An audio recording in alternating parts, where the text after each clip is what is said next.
Wahai anak-anak cucu-cucuku dari bangsa manusia, akan ku ceritakan kisahku. Sebelum aku menjadi seorang ratu pantai Segoro, bagaimana aku menjadi penguasa laut samudra Segoro Kidul. Aku seorang gadis kerajaan yang taat menyembah sang yang rumuhun Hindu Sunda wiwitan, dan aku tinggal di istana kerajaan Pakuan, Pajajaran, sebelum lahirnya kerajaan Siliwangi berdiri. Aku putri tunggal dan memiliki saudari seayah kandung putri dari ayahandaku dan ibu tiriku, karena ibuku sudah wafat di saat aku berusia 10 tahun. Aku tinggal bersama ayahandaku dan ibu tiriku serumah. Kami seperti keluarga bahagia. Aku menyukai keterampilan menenun kain, memainkan gamelan, menari-tari merak tradisional, tari Jawa Keraton. Aku dan Nimas adikku suka bermain congklak. Di balai, taman istana, kami saling menyayangi. Meskipun kami terlahir beda ibu, kami hanya seayah kandung. Aku hanya akan menceritakan kisahku dengan singkat, menceritakan intinya saja. Ketika ayahandaku sakit keras dan tidak ada yang menggantikan posisi kerajaan, disebabkan ayahandaku tidak memiliki seorang putra pewaris tahta kerajaan Pakuan. Ayahanda bertitah kepadaku untuk menggantikannya duduk di kursi istana raja, untuk memimpin pasukan sementara waktu. Ketika ayahandaku sembuh dari sakitnya, maka dikembalikan kepada ayahandaku. Namun ibu tiriku tidak setuju jika aku yang memimpin kerajaan, karena takut tidak bisa mengatur akan hancur jika seorang perempuan memimpin kerajaan istana. Disinilah mulai keluar topeng sifat asli watak ibu tiriku. Aku anggap ibu tiriku adalah ibu yang lemah lembut. Tak kusangka berubah menjadi sosok ibu tiri yang bengis dan kejam. Ternyata ibu tiriku menyimpan kebencian dan kecemburuan terhadapku. Ibu tiriku memperkerjakanku yang tak manusiawi, menggantikan budak pelayan pekerjaan istana yang tak pernah aku lakukan. Aku mengerjakan pekerjaan kerajaan, mulai dari menyapu ruangan istana, mengepel, mencuci di sungai, dan ibu tiriku menyuruhku untuk belanja ke pasar yang sama sekali aku belum pernah turun menginjak pasar.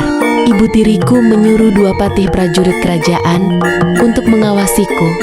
Sesampai aku di keramaian pasar, aku kebingungan apa yang harus aku beli dengan membawa uang kepingan yang sedikit.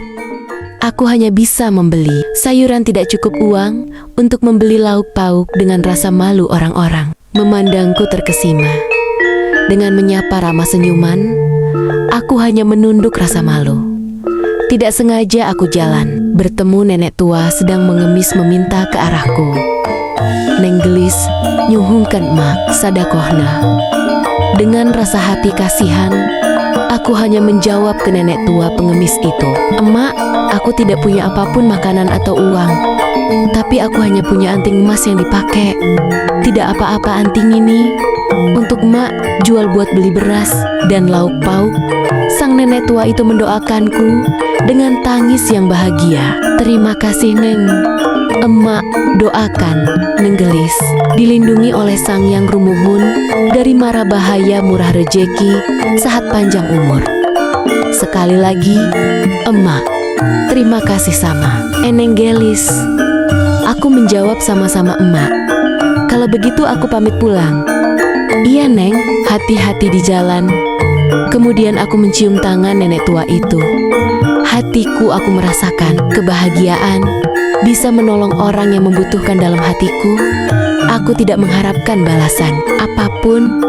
Aku ikhlas membantu tulus. Ketika aku di perjalanan, kemudian aku berada di dalam hutan dengan 2 prajurit istana membawa belanjaan. Tak terduga dari belakang 2 prajurit istana memiliki niat busuk. 2 prajurit istana menarik tanganku dan menyeretku dibawa ke semak-semak. Aku diseret ke sebuah saung gubuk. Aku menjerit teriak. Tidak ada satupun seorang yang menolongku. Aku berusaha melepaskan cengkraman tangan prajurit. Aku menangis rasa ketakutan mereka mencoba untuk memperkosaku dengan wajah beringas seperti ingin melahapku. Iblis, apa yang merasuki dua prajuritku ini? Ternyata ibu tiriku menyuruh untuk membunuhku di hutan. Niat prajurit istana gagal untuk memperkosaku, dan aku terlepas dari cengkraman tangannya, menggigit tangannya, dan menendangnya sekuat tenaga. Bersyukur Sang Yang Rumuhun telah menyelamatkan aku dari mara bahaya, dan aku teringat nenek tua di pasar itu mendoakanku, dalam hati bertanya dengan air mata berlinang. Apa ini jawaban Sang Yang Rumuhun mengetuk hatiku untuk berbagi. Aku berhasil lolos dari kejaran prajurit iblis itu. Sesampai tiba di gerbang istana, kemudian aku masuk dalam keadaan diriku lunglai dengan rasa lemah tak berdaya. Rasanya aku mau pingsan antara hidup dan mati. 3 budak kerajaan menghampiriku dan membantuku untuk menyadarkanku karena pingsan. Rasa syok terbayang oleh kejadian di hutan. Kejadian apa yang aku alami? Aku tidak berani untuk mengadu pada ayahandaku di bawah tekanan. Ibu tiriku, jika aku sampai menceritakan pada ayahandaku, ibu tiriku yang akan membunuhku dengan tangannya, aku hanya bisa berserah diri kepada Sang Yang Rumuhun. Ayahandaku tidak tahu bahwa istri yang di sampingnya bukan seorang manusia, tetapi iblis. Tidak ada rasa belas kasihan. Aku merasa tertipu oleh kelembutan wajahnya dan tutur katanya yang lembut, tetapi menyimpan dendam padaku. Karena ayahandaku terlalu menyayangiku, memberikan perhatian lebih, merasa kurang berbagi cinta pada ibu tiriku. Entah pikiran apa ibu tiriku membuat karangan cerita dusta fitnah yang keji jika aku telah ternoda dan mencemarkan nama baik kerajaan. Ibu tiriku dengan lantang di hadapan semua orang di istana membuat karangan cerita bohong, lalu 2 prajurit suruhan ibu tiriku untuk berbicara dusta bahwa aku telah melakukan berzinah dengan seorang pria dari luar istana. Namun ayahandaku telah termakan oleh perkataan ibu tiriku, dan 2 patih prajurit istana langsung percaya begitu saja. Ayahandaku sangat marah besar kepadaku dan menampar wajahku oleh ayahandaku sendiri yang tidak pernah sama sekali memukul putrinya.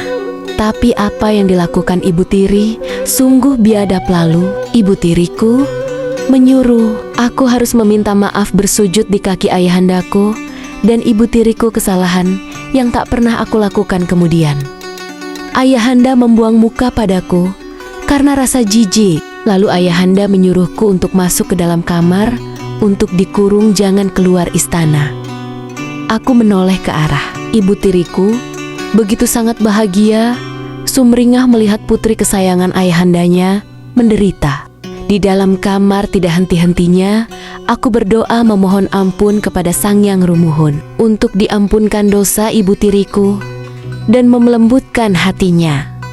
Walau bagaimanapun aku menyayangi ibu tiriku seperti ibu kandungku sendiri dan memaafkan kesalahannya. Sama sekali aku tidak merasa dendam terhadap ibu tiriku.